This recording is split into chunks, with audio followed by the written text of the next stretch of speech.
The air in Jerusalem was thick with more than just the dust of the ancient streets. It carried the heavy weight of Roman occupation, a constant simmering tension between the powerful legions and the proud Jewish people. Flags with foreign eagles flew over a land promised to another. Soldiers patrolled the very steps of the temple, a place of sacred worship. It was into this world, a world of whispered prayers and watchful eyes, that Jesus of Nazareth arrived. He came not as a conquering king with an army, but as a humble teacher with a message of a different kind of kingdom.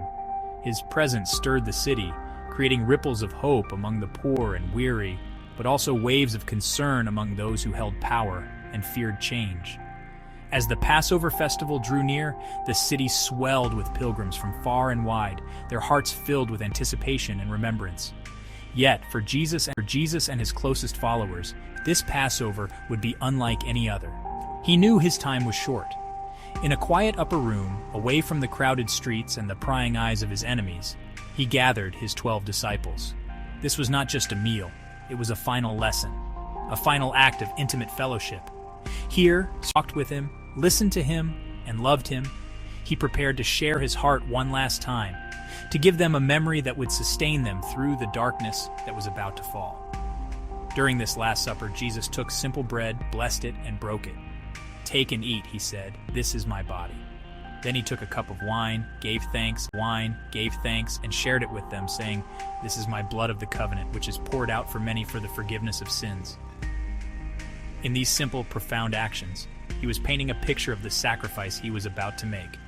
He was offering himself, his very life, as nourishment for their souls. But even in this sacred moment of communion, a shadow lingered. He looked at his friends, the men he had chosen, and spoke a difficult truth. One of them would betray him. The air grew heavy with confusion and sorrow. The disciples were stunned, each one questioning, "Surely you don't mean me, Lord?" The pain of the announcement was a stark reminder of the brokenness of the world, O Savior. Yet even in speaking of this deep betrayal, Jesus did not lash out in anger.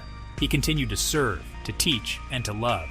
He washed their feet, an act of a lowly servant, showing them the true nature of leadership and love. In that upper room we see the heart of God, a heart that continues to offer love and forgiveness, even in the face of imminent pain and desertion, a love that serves when it could command. Leaving the warmth of the upper room, Jesus led his closest friends, Peter, James, and John, into the cool, quiet darkness of the Garden of Gethsemane. The olive trees, ancient and gnarled, stood like silent witnesses under the glow of a Passover moon. This was a place of prayer, a familiar sanctuary. But tonight, the peace of the garden was shattered by an inner turmoil that no one else could fully comprehend. Jesus asked his friends to stay and watch with him, to keep him company in his hour. About to face the weight of all the world's sin, and his human soul was overwhelmed with sorrow, a sorrow so deep it felt like death itself. He walked a little farther into the shadows of the olive grove and fell to the ground, his heart crying out to his Father. "My Father," he prayed, "if it is possible, may this cup be taken from me." Here we see the raw humanity of Jesus. He was not a stone figure, devoid of feeling. He was a man facing an unimaginable terror, a man whose body trembled and whose spirit recoiled from the horror that awaited him. He felt the crushing weight of what was to come, the physical agony, and the deeper spiritual agony of separation from his Father. His plea was honest, desperate, and profoundly human, a prayer that echoes in our own moments of fear. Yet even in this moment of intense anguish, his prayer did not end with a plea for escape.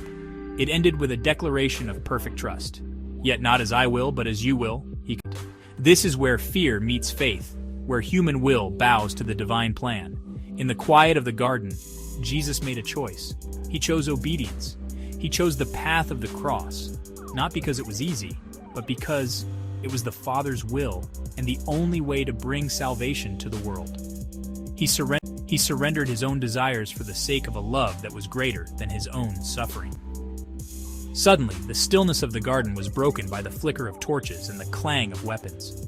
Judas, one of the 12, emerged from the darkness, leading a crowd of soldiers and officials. He approached Jesus, and with a heartbreaking gesture of friendship, betrayed him with a kiss. This signal, an intimate sign of affection, was twisted into an act of treachery. Jesus was arrested, his friends scattered in fear, and he was led away from the sanctuary of the garden.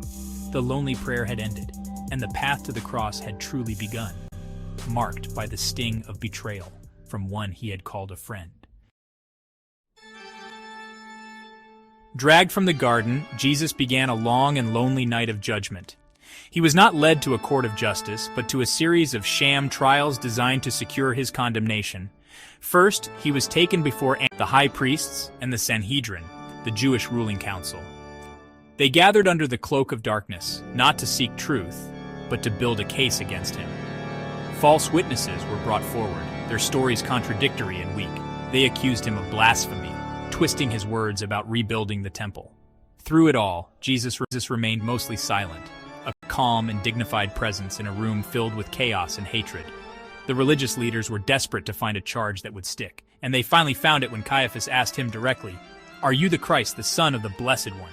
Jesus answered clearly, "I am."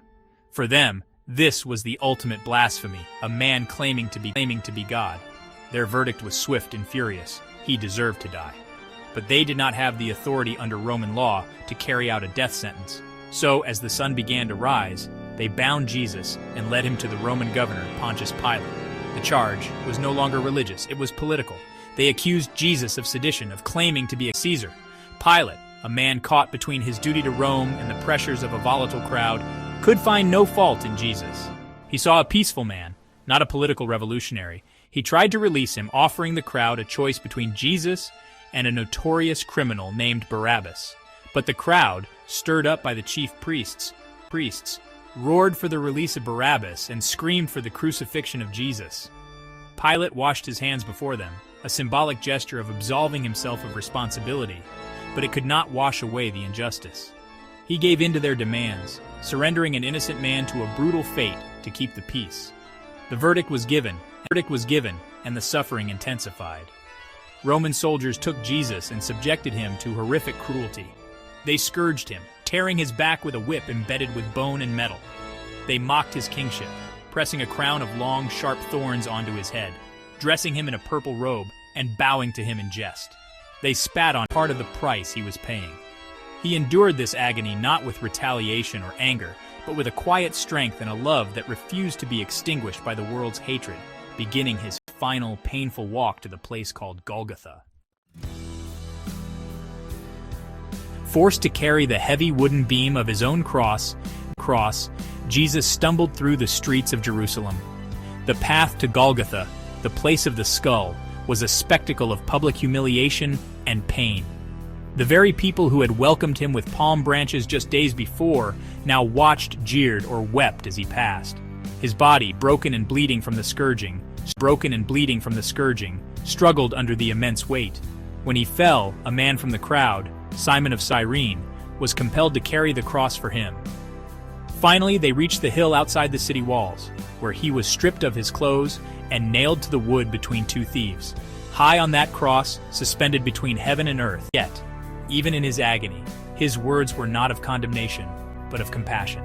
He looked down at the soldiers who had just gambled for his clothes and prayed, "Father, forgive them, for they do not know what they are doing." He offered assurance to a repentant thief beside him, promising, "Today you will be with me in paradise." He ensured his mother, Mary, would be cared for.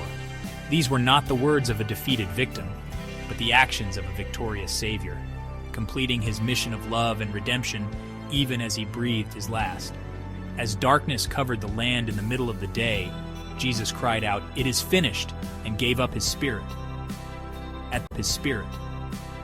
At that moment, the great curtain in the temple was torn in two from top to bottom, symbolizing that the way to God was now open to all people through his sacrifice.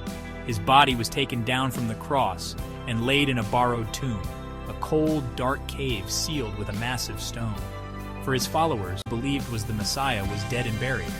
The dream was over. Friday's sorrow and Saturday's silence were a time of crushing grief and confusion. But the story does not end in the darkness of the tomb. On the third day, Sunday morning, something miraculous happened. Mary Magdalene and other women went to the tomb to anoint the body, only to find the great stone rolled away and the tomb empty. An angel announced the most glorious news in history. He is not here. He has risen, just as he said. Jesus had conquered death. The resurrection turned the disciples' deepest despair into unshakable joy. This event is the cornerstone of Christian faith, a powerful declaration that death does not have the final word. It is a promise of new life, forgiveness, and the ultimate triumph of love over hate and light over darkness, offering hope to all generations.